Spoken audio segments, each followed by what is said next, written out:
Lucio Castro, secretario general del SUTEP, Sindicato Unitario de Trabajadores de la Educación del Perú, está con nosotros aquí en el programa.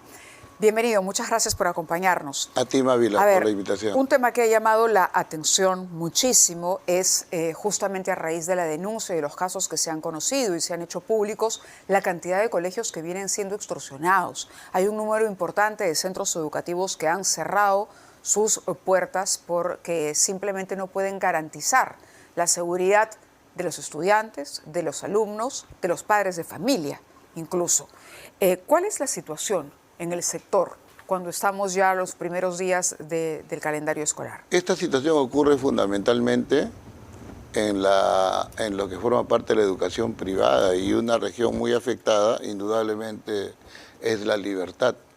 Y lo que en nuestro entender ocurre es que de parte de las autoridades, ya sea locales, regionales y también nacional, no hay una política uniforme y hay un conjunto de acciones que no se hacen. Siempre hemos planteado desde el SUTEP el tema inteligencia, una actividad propia de la policía a efecto de descubrir y de ubicar a quienes justamente cometen estos ilícitos. Lo otro, en nuestro entender, es el actuar multisectorial, ¿no? Aquí debe haber una participación uniforme, coordinada entre Poder Judicial, Ministerio Público, Ministerio del Interior, Fuerzas Armadas, etcétera, que permitan pues generar ese clima de tranquilidad que hoy nadie encuentra.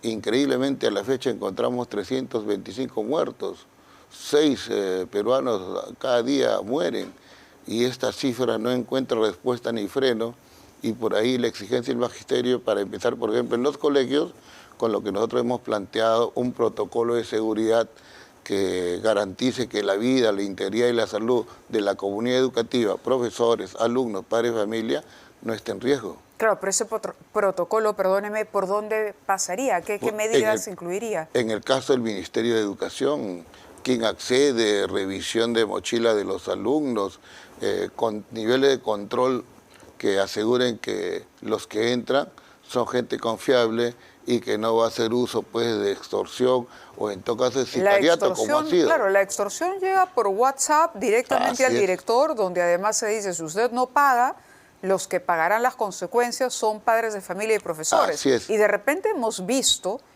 a fines del año pasado también explosivos que detonaban en la puerta de un colegio. Así es. Recordemos el caso de la tragedia del profesor. Incluso ahí tenemos el recuerdo de un maestro que fue asesinado al interior de la institución. Entonces, eso es uno. Y lo otro es la infraestructura de los colegios, donde ahí sí estamos hablando de un problema que es transversal, usted dice, a la educación privada, pero también a la educación pública. A la educación en general. Mira, ¿cuál es la situación? Hay unas cifras que no la dice el SUTEP, es del mismo gobierno, 180.000 millones de déficit. Significa que esto no es responsabilidad solo de este gobierno, sino de anteriores gobiernos que no han hecho lo que el SUTEP exige, mirar con prioridad la educación y afrontar un tema central, que es la infraestructura, pero también tocar otros que al final generan la crisis que tenemos. Pero mira, sobre la infraestructura, ¿qué diagnóstico se puede hacer? ¿Cuántos colegios se encuentran en una situación delicada o no están en condiciones de recibir a los estudiantes? Hay más de 55.000 instituciones educativas en el país, cifra del mismo Ministerio de Educación. Hay más del 54% que necesitan ser destruidas y nuevamente levantadas con todas las garantías. ¿Y por qué a estas alturas, cuando estamos a pocos días de que inicie el calendario público escolar, eso no ha ocurrido, no se ha hecho?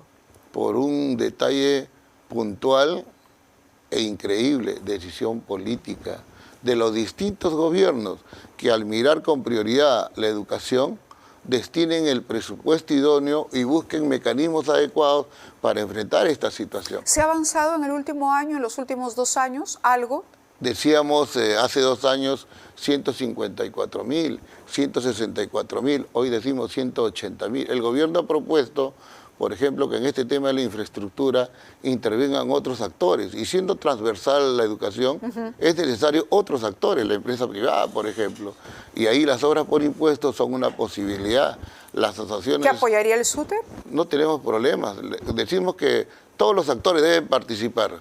las asociaciones público-privadas también son una posibilidad en lo que corresponde a construcción, cuidado de la infraestructura, pero definitivamente no de la gestión, porque esa es responsabilidad del Ministerio de Educación. Incluso nosotros hoy estamos en una política de abrazar colegios, así lo hemos llamado, y en esta semana en regiones del país vamos a estar en tarea de pintado de fachada de instituciones educativas, porque consideramos que no solamente debemos ser parte de la solución y no del problema. ¿Han tenido reuniones con el Ejecutivo y el Ministro? ¿Qué acuerdos se han podido conseguir en esas mesas de trabajo? Hoy en la mañana hemos conversado con la Presidenta de la República, con el Ministro de Educación, el Ministro de Trabajo y también el de Vivienda. Y ha sido con la finalidad de expresar... ¿Qué temas se abordaron?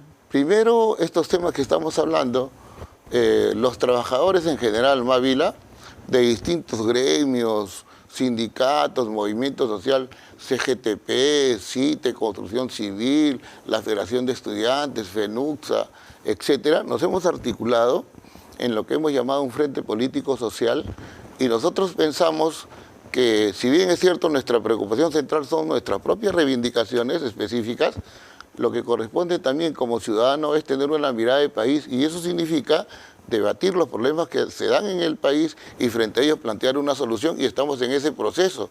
Tú planteas un tema puntual y nacional, la inseguridad ciudadana. Otro tema es la pobreza. El 30% de la población, no lo dice el SUTEP, lo dice el INEGI, está en pobreza. En el tema de... ¿Y cuál ha sido la respuesta que han tenido por parte de las autoridades y finalmente si se arribó a acuerdos o no? Bueno, en cuanto a los problemas que le hemos planteado, la autoridad manifiesta que están justamente en el desarrollo de políticas y acciones, y nosotros decimos simplemente queremos respuestas concretas, y efectividad. Sobre eso, ¿hubo algo concreto que se puso sobre la mesa? Ha habido un compromiso que para nosotros es una cuestión estratégica, que en salud y educación se cumpla lo que la Constitución dice, 6%. Hoy la Presidenta ha señalado que ese va a ser el esfuerzo de su gestión.